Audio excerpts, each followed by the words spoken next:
एक गांव में पंचायत हो रही थी। मानिंद मानिंद लोग उस पंचायत में आए हुए थे। उसी पंचायत में एक बेटा लोगों से कहता है कि एक दिन अपने माता पिता और बहन को मैं काट डालूंगा। पंचायत में जितने लोग थे इस बात को सुनते हैं, उस बात पर गौर नहीं देते हैं। अब वह सभी लोग अपने अपने घर चले जाते हैं। 27 जुलाई 2025 जब आता है, दोपहर 12:30 बजे वही लड़का अपने माता पिता और बहन को कुल्हाड़ी से काट डालता है। जितने लोग पंचायत में आए हुए थे, उसकी बातों को सुने थे, सभी लोग सर पीटने लगते हैं कि आखिर उसने जो कहा वो किया। आखिर उस लड़के ने अपने माता पिता और बहन को क्यों कुल्हाड़ी से काट डाला? आइए इस कहानी में समझते हैं। नमस्कार, प्रणाम।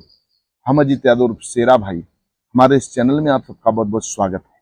अगर आप लोग हमारे इस चैनल को सब्सक्राइब नहीं किए हों तो आप सबसे निवेदन है, आप लोग हमारे इस चैनल को सब्सक्राइब करें, लाइक करें, कमेंट करें।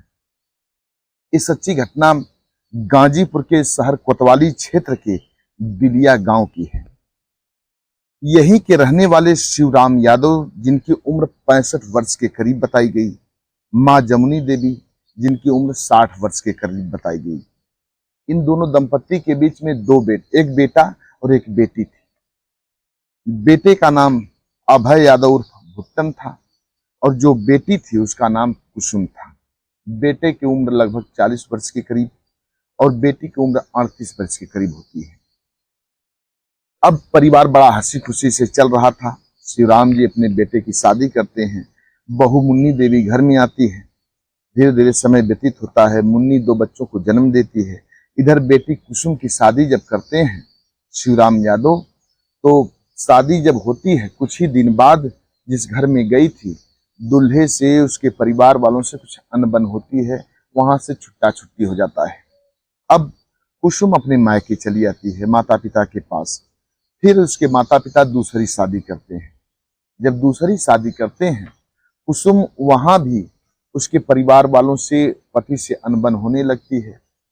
माहौल ठीक नहीं लगता है उसको, वहां से भी दूरियां बना लेती है और वहां से भी छुट्टा छुट्टी करा करके अपने मायके में ही आकर के माता पिता के पास रहने लगती है। कुसुम एक मेडिकल पर काम करती थी और वो गाजीपुर शहर में मेडिकल था, उसी पर काम करती थी, पैसा कमाती थी। और ये जो अभय था, ये फतुल्लापुर में राइस मिल पर काम किया करता था। बगल में ही फतुल्लापुर एक गांव है, वहीं पर राइस मिल है, वहीं राइस मिल पर काम किया करता था, पैसा कमाता था, उसी से परिवार चलता था। इधर बेटी घर ही पर माता पिता के साथ जब रहती थी, तो एक दिन कुसुम के माता पिता अपने 25 बिस्वा जमीन में से करीब करीब 12 बिस्वा जमीन उस बेटी के नाम कर देते हैं। कुसुम के नाम जब कर देते हैं, इस बात की जानकारी अब बेटे अभय को हो जाती है। जब बेटे अभय को जानकारी चली कि हमारे माता पिता कुसुम के नाम 12 बिस्वा के करीब जमीन नाम कर दिए हैं, तब वो जैसे बौखला जाता है। अपने माता पिता से इस बात को पूछता है। माता पिता कहते हैं कि बेटी है और घर पर रह नहीं रही, अपने ससुराल में है नहीं, यहाँ पर है, तो इसके नाम थोड़ी जमीन हो जाए तो ठीक है, इसलिए हमने इसके नाम कर दिया। अब इस बात को लेकर के अपने माता पिता से काफी झगड़ता था। अब है माता पिता से भरा बुरा कहता था, रोज लगभग उसी बात को लेकर के झगड़ा होता था।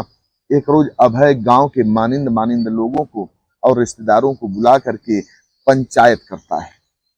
पंचायत जब करता है, लोग आते हैं, सबसे कहता है कि मेरे माता पिता की करतूत देख लीजिए। मेरे माता पिता अब कुसुम के नाम 12 बिस्वा जमीन कर दिए हैं। ये अपने ससुराल से आई है, वहां से छुट्टा छुट्टी हुआ है, इसको वहां रहना चाहिए और वहां अपना हिस्सा लेना चाहिए, तो यहाँ हिस्सा ले रही है। और पंचायत के लोग भी अपना जो भी कुछ था निर्णय देते हैं।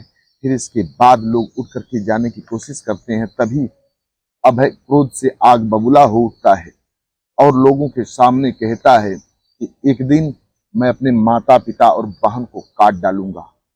ना ही बहन रहेगी, ना ही जमीन लेगी, ना ही ये लोग रहेंगे, ना ही अपनी बेटी को लोग जमीन देंगे।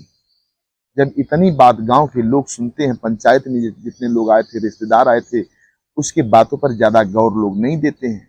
लोगों को लगा कि बस ऐसे ही बोल रहा है क्रोध में आकर के।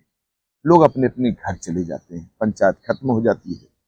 अभय भी अपने घर चला आता है, अपना धीरे धीरे समय व्यतीत करने लगा। एक दिन की बात है, ये तारीख होती है 27 जुलाई 2025, रविवार का दिन होता है। दोपहर करीब करीब 12:30 बजे अपने माता पिता से इसी बात को लेकर के लड़ झगड़ रहा था। अक्सर बहुत पहले से ही, करीब करीब 5-6 साल से अपने माता पिता से अलग रहता था अभय, इसी बात को लेकर के। जब से ये अपनी बेटी के प्रति लोगों का रुझान ज्यादा हुआ, अभय देखता है कि उसके माता पिता का रुझान उसके बहन के प्रति ज्यादा है, तो वो अपने माता पिता से धीरे धीरे विमुख होने लगा और अलग रहने लगा। इधर 27 जुलाई दोपहर 12:30 बजे अपने माँ से किसी बात को लेकर के अनबन हो रही थी, तभी घर से फोन जाता है और बेटी कुसुम के पास फोन पहुंचता है। बेटी अपना जो मेडिकल था उसको छोड़ करके अपनी स्कूटी से तुरंत घर पर आती है। जब वहीं घर पर आती है, अभय उसको देख करके आग बबूला हो जाता है। अभय तुरंत कुल्हाड़ी लेता है और कुल्हाड़ी लेकर के दौड़ पड़ता है उस पर और उस पर वार कर देता है। जब उस पर वार करता है, कुल्हाड़ी से कई बार वार करता है, कुसुम वहीं गिर करके लहूलुहान हो जाती है। कुछ ही देर बाद तड़प करके दम तोड़ देती है। इधर कुसुम पर जब अभय वार कर रहा था, तभी उसके पिता बचाव के लिए आते हैं। अभय अपने पिता पर भी कुल्हाड़ी चला देता है, कई बार पिता पर भी वार करता है। अब पिता भी धराशायी हो जाते हैं, पिता भी लहूलुहान हो जाते हैं। कुछ ही देर बाद उनकी भी मौत हो जाती है। इधर चीख पुकार हो हल्ला सुन करके माँ घर के अंदर घर में लिपाई पुताई कर रही थी, गोबर से लिप पोत रही थी।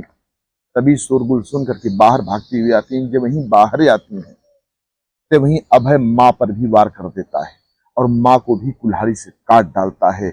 माँ भी तत्क्षण वहीं गिर करके दम तोड़ देती है। 3 लोगों का कत्ल करता है। माँ, पिता और बहन। कत्ल करने के बाद अपने दोनों बच्चों को लेता है, पत्नी मुन्नी को लेता है और लेने के बाद बाइक पर बैठाता है और वहां से फरार हो जाता है। इधर धीरे धीरे बात चारों तरफ फैल गई। शिवराम जी के जो चचेरे भाई थे, उन्होंने पुलिस को सूचना दी। एसपी डॉक्टर इरज राजा घटना स्थल पर तुरंत तत्काल पहुंचते हैं, शव को अपने कब्जे में लेते हैं। फिर इसके बाद पूरे घटना स्थल की जांच करते हैं और तीनों डेड बॉडी को पोस्टमार्टम के लिए भेज देते हैं। और फिर इसके बाद कोतवाल दीनदयाल पांडे ये भी वहां दलबल के साथ उपस्थित होते हैं। पुलिस फोर्स तैनात कर दी जाती है और माहौल को देखते हुए इधर जो अभय है वो फरार है, उसकी गिरफ्तारी के लिए कई टीमें गठित की जा रही हैं और जितना जल्दी हो सकेगा, लोग आश्वासन दे रहे हैं प्रशासन के लोग कि जितना जल्दी हो सकेगा अभय को गिरफ्तार कर लिया जाएगा। एक जमीन के चलते बेटे ने अपने बहन माता पिता को मौत के घाट उतार देता है। ये थी एक कातिल बेटे की कहानी। इस कहानी को सुनाने का उद्देश्य किसी को परेशान करना नहीं है, किसी के दिल को दुखाना नहीं है, बस आप सबको सचेत करना है, आप सबको जागरूक करना है। हमारे कुछ व्यूअर हैं जो कि अपना नाम लेने के लिए अपील किए हैं। एक हैं ब्रजेंद्र सिंह, ये मणिपुर के रहने वाले हैं। राव मोहम्मद यासीन लाहौर पाकिस्तान के रहने वाले हैं। अनुज कुमार त्रिपाठी लखनऊ उत्तर प्रदेश के रहने वाले हैं। डॉक्टर राकेश सैनी बिजनौर के रहने वाले हैं। गोविंद राय जी एक गाजीपुर के रहने वाले हैं। गोविंद राजभर जी ये भी गाजीपुर उत्तर प्रदेश के रहने वाले हैं। ये लोग हमारी हर कहानी सुनते हैं, बेहद पसंद करते हैं। वीडियो में लोग नाम लेने के लिए अपील किए थे, हमने बारी बारी से इन लोगों का नाम लिया। आप भी अपना नाम बुलवाना चाहते हैं तो कमेंट बॉक्स में अपना नाम दीजिए, एड्रेस बता दीजिए, आप सबका भी बारी बारी से नाम लिया जाएगा। चैनल को लाइक सब्सक्राइब करना मत भूलिएगा। मिलते हैं अगले एपिसोड में किसी नई कहानी के साथ, तब तक के लिए नमस्कार।